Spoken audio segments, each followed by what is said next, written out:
Ave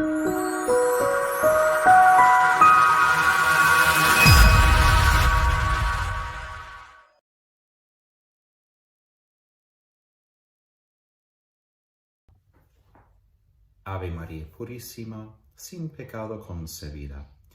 Hoy vamos a reflexionar sobre un solo versículo, capítulo 11, versículo 13. En el nombre del Padre, del Hijo, del Espíritu Santo. Amén. Señor Jesús, envíanos tu Espíritu Santo a iluminar nuestras mentes, a encender nuestros corazones con tu amor.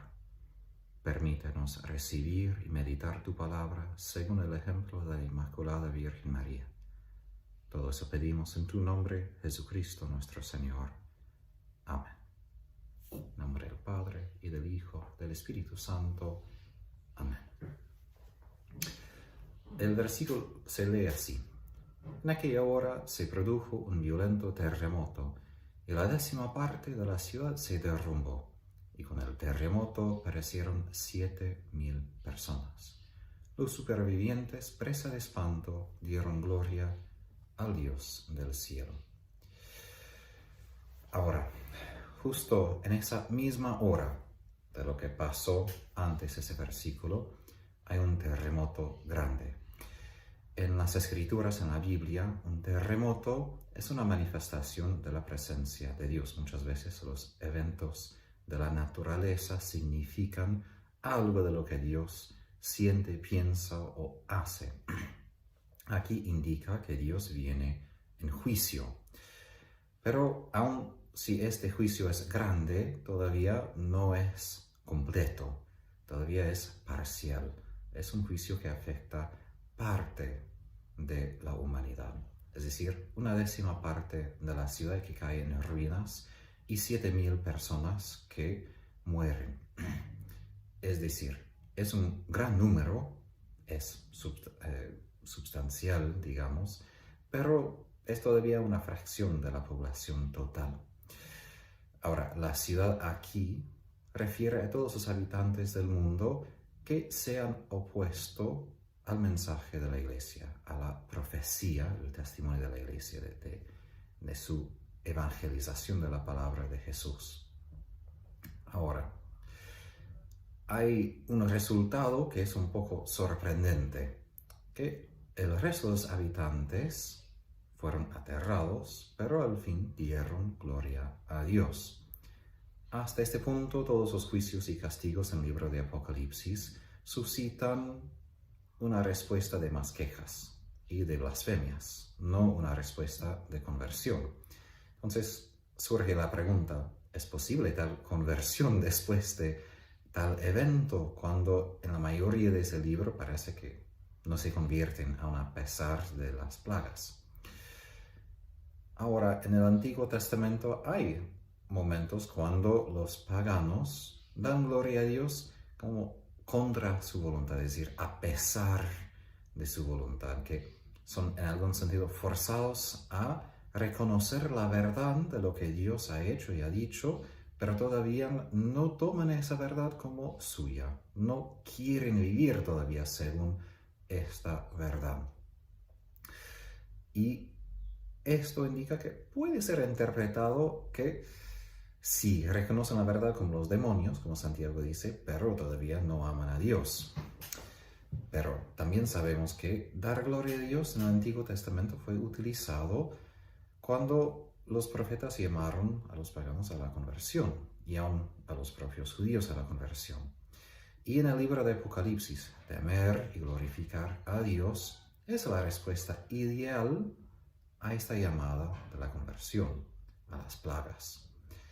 Justo los que no se arrepienten son los que no dan gloria a Él. Entonces, aquí se supone que la mejor interpretación es que después del terremoto, después de haber vindicado a los 2 testigos, es decir, a los suyos que profetizan en su nombre, habrá una conversión grande de personas a causa de todo esto. Ahora, algunos dicen que todos los que no creen van a creer, pero no hay razón para creer esto, porque todavía en el resto del libro vemos que todavía queda cierta parte de la humanidad que resiste creer hasta el momento final. Pero aquí ellos dan gloria al Dios del cielo, que quiere decir que dan gloria a Dios en comparación con los dioses paganos. Ahora, también vemos aquí un significado en cuanto al número 7000. En el primer libro de los Reyes, Dios promete que cuando Él viene en juicio sobre Israel a causa de su apostasía, Él salvaría 7000 personas que no habían caído en la idolatría de Israel. Aquí solamente 7000 personas son los que mueren, mientras que los demás se arrepienten. Es decir, es como el opuesto de que la mayoría en algún sentido ahora convierte, no la minoría, ¿no? que se guardan de los ídolos. Ahora, sabemos que a lo largo de la historia de la Iglesia es verdad que muchos paganos se convirtieron.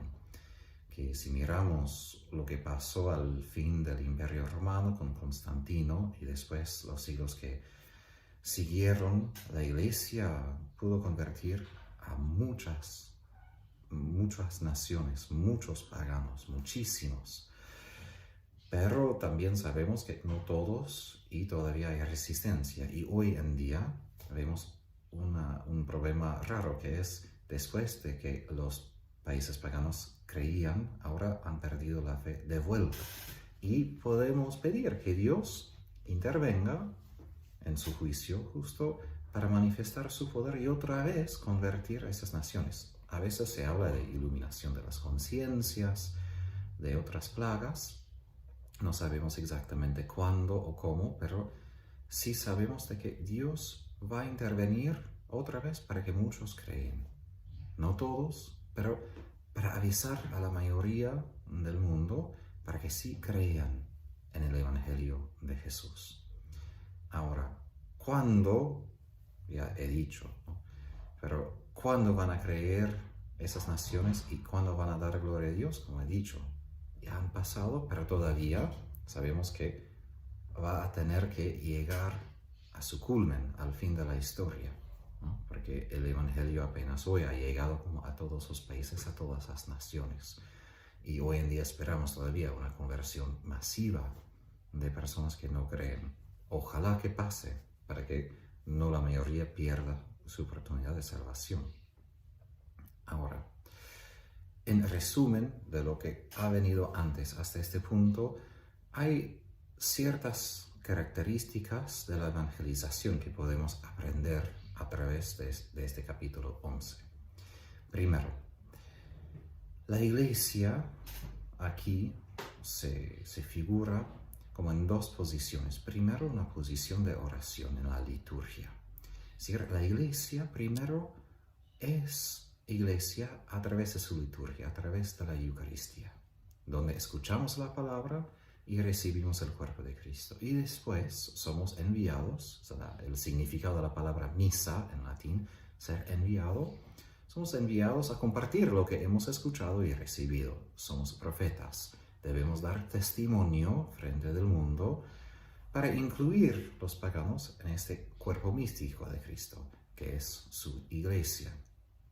Entonces, aquí tenemos esos dos pilares de la iglesia, la liturgia y la oración y la profecía, es decir, la evangelización. Vemos que en el libro de Apocalipsis la liturgia no es simplemente algo espiritual, sino que Dios interviene en la historia justamente a causa de las oraciones, los sacrificios y el martirio de los santos. Y esto es lo que fortalece el testimonio de los profetas. Ahora, ¿cuáles son estas características? Primero, Cristo llama a todos los suyos, todos los bautizados, a ser sus testigos en el mundo. Es decir, debemos profetizar. He hablado de eso antes, no voy a repetir tanto, pero que profetizar no quiere decir que tengo que hablar del futuro, sino de que yo tengo que hablar la palabra de Dios a través de mi palabra humana. Debemos ser luz del mundo, dice Jesús. Debemos dar a los demás esa oportunidad de arrepentimiento cuando predicamos la palabra del Evangelio. Ahora, Eso incluye que lo que decimos es una llamada a la conversión. No podemos simplemente profetizar hablando solamente de la oferta de gracia sin que esta oferta exige o produzca la conversión, que la gente deje su pecado. Ahora, segunda característica. Debemos hablar con valentía. Una palabra en griego que se utiliza en los Hechos de los Apóstoles es paresía. La capacidad de hablar con franqueza, con candor, con sencillez. Nosotros estamos frente del Señor de toda la tierra, es decir, lo que decimos frente a los demás viene de la liturgia, de estar en la presencia de Dios, y así nuestro testimonio disfruta o tiene la unción del Espíritu Santo. No somos solos, somos empoderados por el Espíritu Santo, quien habla a través de nosotros, según la promesa de Jesús. Debemos hasta rezar que el Señor confirme lo que decimos de su manera, pero Jesús promete maravillas, signos que van a acompañar a los que predican su evangelio. Tercero, podemos esperar que vamos a encontrar mucha oposición, y oposición hasta la muerte. Sabemos que Juan Bautista perdió su vida, Jesús perdió su vida, los apóstoles perdieron sus vidas, pero aún frente de tal hostilidad, Dios nos va a dar la valentía y la perseverancia, porque Él nos protege y va a defender nuestro testimonio. Y aún si somos derrotados en morir, justo esta muerte también produce la victoria, porque nuestra sangre con la sangre de Cristo es lo que es la semilla de los cristianos, semilla de la fe. Y al fin podemos esperar que, esperar con seguridad que Dios nos va a vindicar. Es decir, si nosotros intentamos cumplir la voluntad de Dios, ya estamos en camino a ser santos. Y si somos fieles a esta voluntad de Dios, a nuestra tarea de rezar y profetizar, entonces Dios va a vindicar lo que hacemos aún con nuestra propia debilidad, y podemos tener certeza que vamos a cosechar, aunque no lo vemos ahora. Tampoco los que vivieron en el tiempo del libro de Apocalipsis vieron el fruto de su evangelización, de su martirio, pero hoy en día sí vemos que dieron mucho fruto, y nosotros también podemos dar mucho fruto para que muchos crean en el evangelio.